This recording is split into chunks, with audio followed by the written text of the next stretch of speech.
So I wanted to share another little bit of my reflections around tantric relating. And one of the things that I've been reflecting on a lot is this notion of how language and the concepts that we use, the words that we use to describe relationships, um, shape how we hold ourselves in those relationships and how we relate with others, and how those words often encapsulate certain relationship models, certain scripts, certain ideas of how we should be and how others should be, and how very often these conventional models that are encapsulated in words like boyfriend, girlfriend, husband, wife, partner, even the word relationship itself, are loaded with a number of underlying stories, assumptions. And having been in several long-term relationships and having explored polyamory as a relating style,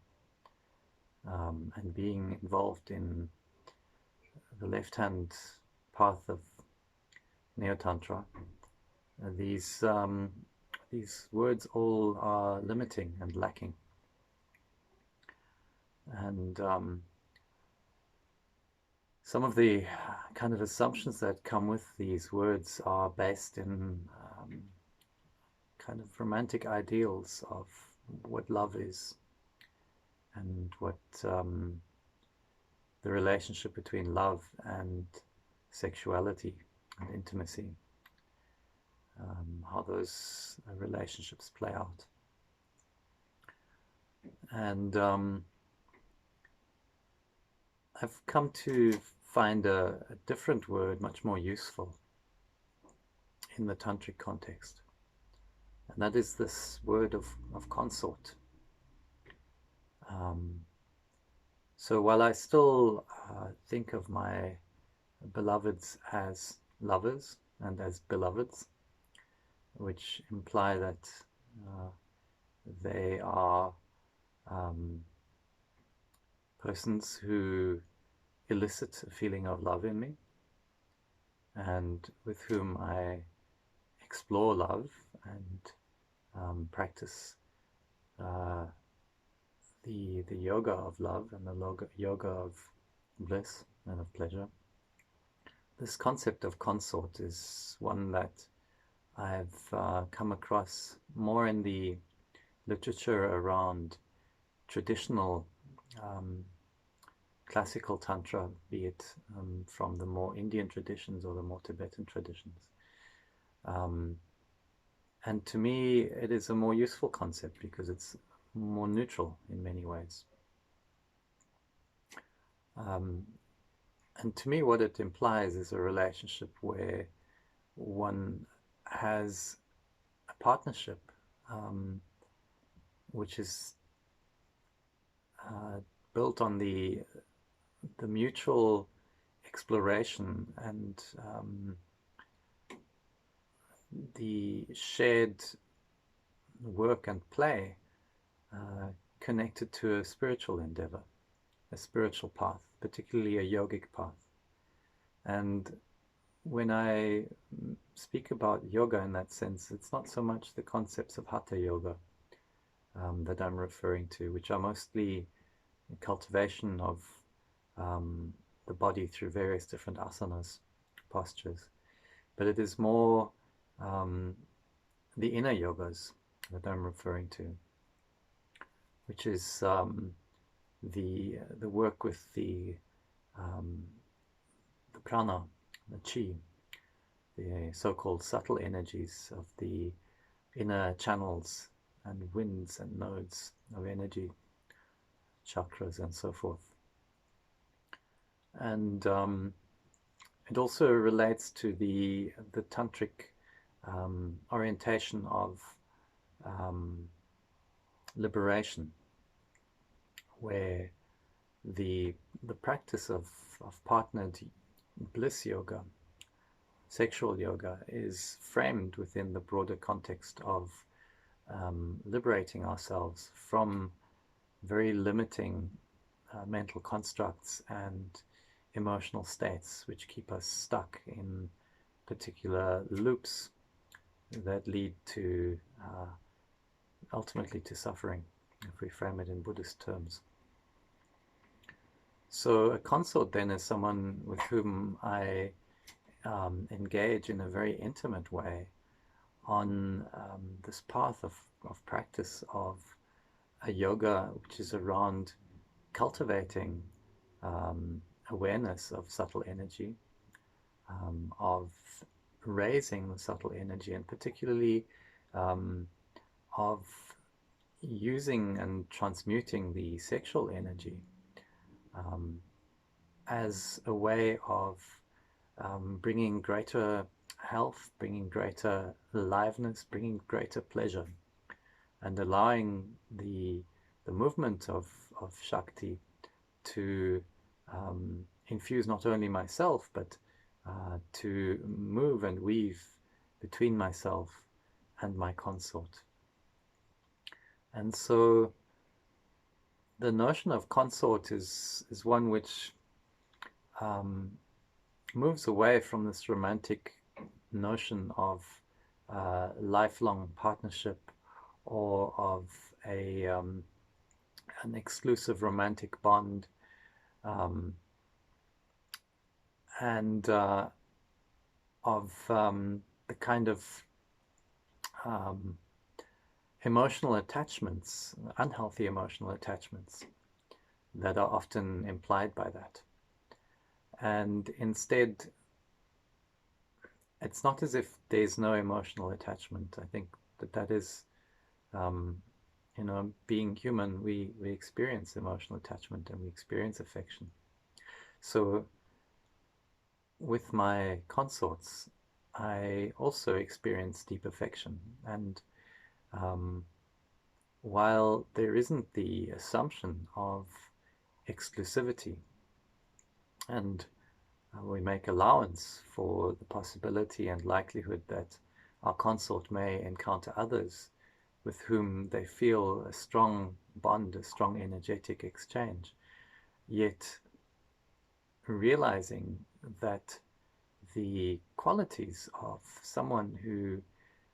is able to practice at this level, someone who has cultivated themselves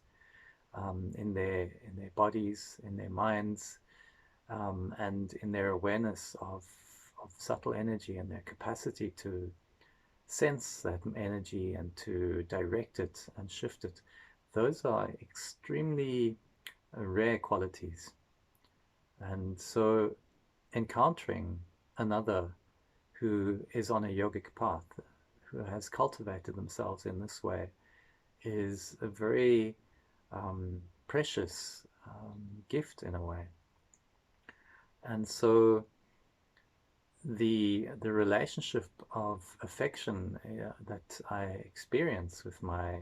consorts, and some of them are persons with whom I have more and closer interaction than with others, but nonetheless these relationships are relationships of deep affection and deep care. And much of the energetic work also and the emotional work involved in this yoga is also the work of, especially perhaps from a man's perspective, of opening our capacity to really feel love, to feel pleasure, to develop deep sensitivity for what is happening within us, but also for what is happening with our beloved, with our consort. And so these relationships are very special and very precious to me. And the concept of consort in that way emphasizes that that kind of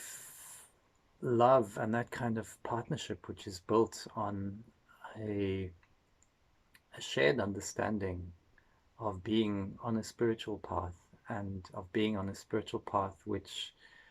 celebrates the divinity of pleasure, the divinity of being embodied, the divinity of the different forms that we take as embodied beings, and the divinity of this movement of Shakti within us and between us. And that is a really deep and beautiful bond, and a bond which isn't lightly entered, and a bond which isn't easily um, broken again. And this is another reason why I feel that it's important um, to be aware of these distinctions, where in the polyamorous circles one may speak of someone as a primary partner or a secondary partner, there is still a sense of lightness and a tendency towards perhaps a certain kind of flightiness. And it is easy in the current context to transfer that also into the tantric context. But because of the depth of relating with a consort, because of the type of work that we're engaging in and the type of play that we're engaging in, there is a much deeper sense of commitment and of honoring the divinity in our beloved, in our consort, and in honoring the divinity within ourselves. And so, because it is such a rare privilege to encounter another who has cultivated themselves in these ways, to encounter another who is willing and sensitive enough to engage in this type of play, and who is willing to do this work of essentially deconstructing and dissolving the mental emotional constructs that we have inherited and in which we have internalized by being socialized into our Western culture, because it involves such deep work on an energetic level, where we, through the movement of Shakti, are able to loosen and to release and dissolve some of the energetic imprints of past traumas, of thought forms and difficult emotions which do not serve us. This is a kind of intimacy and a kind of closeness which I think may even go beyond and may be deeper than many of the conventional romantic bonds that we experience. And the reason I'm reflecting on this is because when I shared with one of my consorts my preference for this word, consort, initially I sensed from her a sense of almost prickliness, and it felt as if she'd felt devalued by the use of this term. And that prompted us to actually look into it more deeply. And I think it's something that is sometimes confused with this idea of a similar word, concubine, which is of course very different. It implies a relationship of ownership and of power and of subordination, which is not at all what this implies. And so for me, I'm really delighted to have encountered one or two really, maybe more, really deeply gifted and beautiful and powerful and wise persons who are on a yogic path, who have the courage and the perseverance to work on these deep spiritual, emotional levels, who have cultivated themselves on the inner yogas and have developed a sensitivity for Shakti. and with whom I am able to weave and play and dance in these fields. And so when I consider someone a consort, when I name them such, to me that is actually an expression of deep honoring and of deep affection and love, and an expression of my deep gratitude for these beautiful beings whom I have encountered on my path, and with whom I'm able to explore. And not only that, but there's a really interesting saying from the Tibetan traditions, which is no Mahamudra without Karma Mudra. Now, Mahamudra is the experience of complete unity with the great sky-like oceanic awareness or consciousness which underlies all experience. And so Karma Mudra is really the designation for a consort or a partner with whom one can explore the yoga of bliss. And so really what is being said there is that without being able to explore a relationship with a consort who's also on a yogic spiritual path, it is really difficult and unlikely that one can reach these deep states of unity and of bliss, and of being able to experience the sky-like ground of awareness, the Rigpa, of which the Tibetan traditions speak. And so, in conclusion, I just wanted to again make it really clear that this concept of consort, while it is not an exclusive type of relating, is nonetheless extremely rare and extremely precious, and that I feel deeply, deeply blessed and grateful to have encountered such beautiful beings with whom I can explore this beautiful path of tantric awakening and the yoga of love, the yoga of bliss.